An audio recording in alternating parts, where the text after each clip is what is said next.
një rrugë të qetë mes maleve të veriut të Shqipërisë, një autobus i zakonshëm u kthye në një skenë terrori. 30 persona të marrë peng, të shtënë armësh dhe 11 kilometra që do të mbeteshin përgjithmonë në kujtesën e tyre. Kjo është historia e një prej pengmarrjeve më të frikshme në Shqipëri.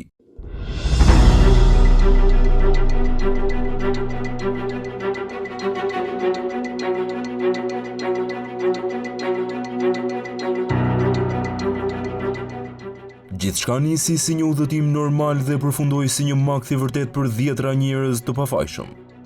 Një autobus i zakonshëm linje, i mbushur me pasagjerë që udhëtonin drejt destinacioneve të tyre, ishte nisur pas një shenjë që diçka e jashtëzakonshme do të ndodhte. Askush nuk dyshonte se mes tyre ndodheshin 2 persona që nuk kishin hipur për të bërë një udhëtim të zakonshëm, por për të realizuar një plan që shumë shpejt do të dilte jashtë kontrollit dhe do të shndërrohej në një tragjedi. Ata ishin 2 vëllezër të rinj në moshë, Rifat dhe Ramiz Onuzi, të ardhur nga një zonë e thellë e Kukësit, të cilët u përzien mes pasagjerëve parë në sy, duke u sjellë si çdo udhëtar tjetër, pa krijuar asnjë dyshim, pa tërhequr vëmendje, por brenda tyre mbartnin një qëllim të qartë. Një plan që fillimisht synonte grabitje, por që shumë shpejt do të merrte një kthes të dhunshme dhe të pakontrollueshme.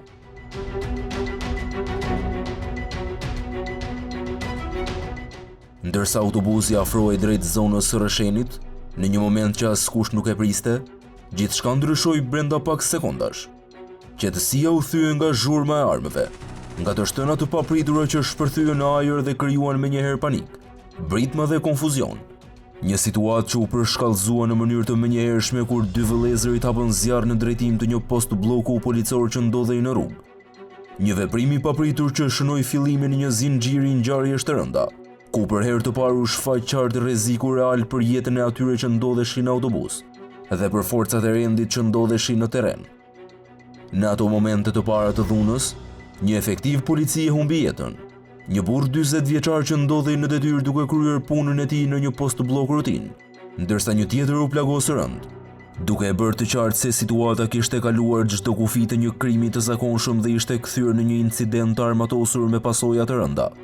Ndërkohë që edhe brenda autobusit situata ishte dramatike, ku një prej pasagjerëve mbeti i pajetë, duke e kthyer mjetin në një skenë tragjedie ku frika dhe pasiguria mbizotëronin në çdo moment.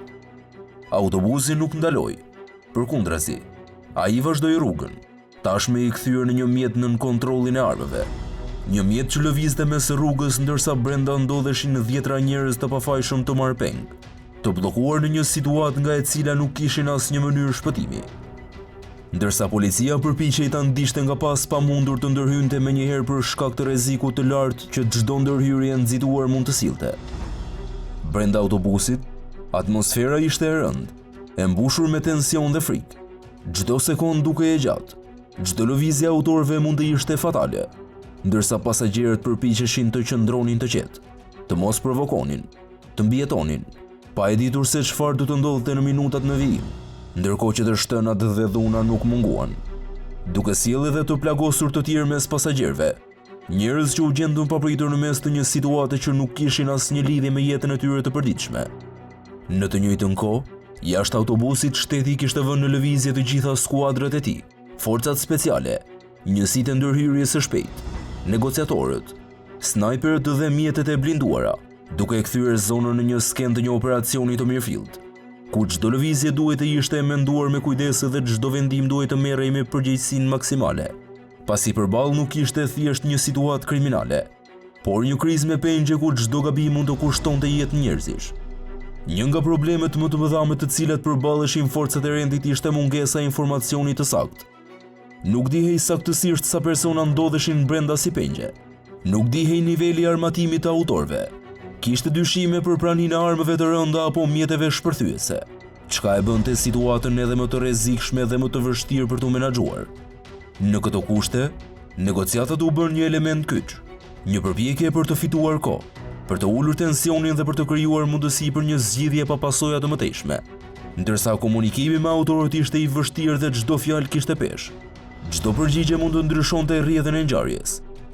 Në një moment, disa pasagjerë u lanë të lirë, të plagosur dhe të traumatizuar, duke dalë nga autobusi dhe duke u larguar nga zona e rrezikut.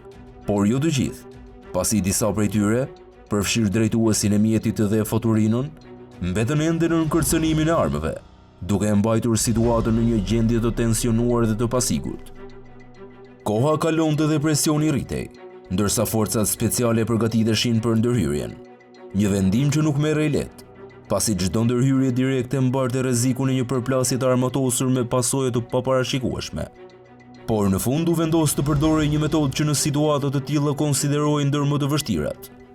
Ndërhyrja me gaz lotësjellës, një mënyrë për të neutralizuar autorët pa përdorur forcë vdekjepruese në mënyrë direkte. Momenti i ndërhyrjes ishte kritik. Gjithçka ndodhi shpejt. Gazi u hodh brenda autobusit, duke krijuar një situatë kaotike, ku dukshmëria u ul dhe frymarrja u vështirësua, ndërsa në këtë konfuzion autorët u dobësuan dhe u plagosën. Duke i hapur rrugë ndërhyrjes së plotë të forcave speciale që arritën të marrin kontrollin e situatës dhe të shpëtojnë pengjet e mbetura. Pas më shumë se 2 orësh tensioni ekstrem, pengmarrja mori fund. Një operacion i vështirë që u mbyll me neutralizimin e autorëve dhe shpëtimin e jetëve të mbetura, por që la pas një bilanc të rëndë, me jetë të humbura, të plagosur dhe 10 njerëz të traumatizuar nga ajo që kishin përjetuar. Edhe pas përfundimit të ngjarjes, zona mbeti e izoluar për një kohë të gjatë, ndërsa ekspertët kriminalistik nisën punën për të dokumentuar çdo detaj, për të mbledhur prova, për të rindërtuar ngjarjen hap pas hapi, ndërsa autobusi, që dikur kishte qenë një mjet i zakonshëm transporti, tashmë ishte kthyer në një provë të rëndësishme hetimore dhe në një simbol të një ngjarje që do të mbetej gjatë në kujtesën kolektive. Analiza e kësaj ngjarje tregon se si një situatë e tillë që fillon nga një akt kriminal i izoluar mund të përshkallëzohet në një krizë më të madhe me pasoja të rënda, duke vënë në provë jo vetëm aftësinë e autoriteteve për të reaguar, por edhe vetë ndjenjën e sigurisë në një shoqëri, duke treguar se sa e brisht mund të jetë ajo dhe sa shpejt mund të ndryshojë realiteti kur dhuna hyn në skenë në mënyrë të papritur. Për ata që ndodheshin brenda autobusit, ato 11 kilometra nuk ishin thjesht një segment të rruge, por një përjetim i gjatë dhe i frikshëm që do të mbetej i gdhendur në kujtesën e tyre.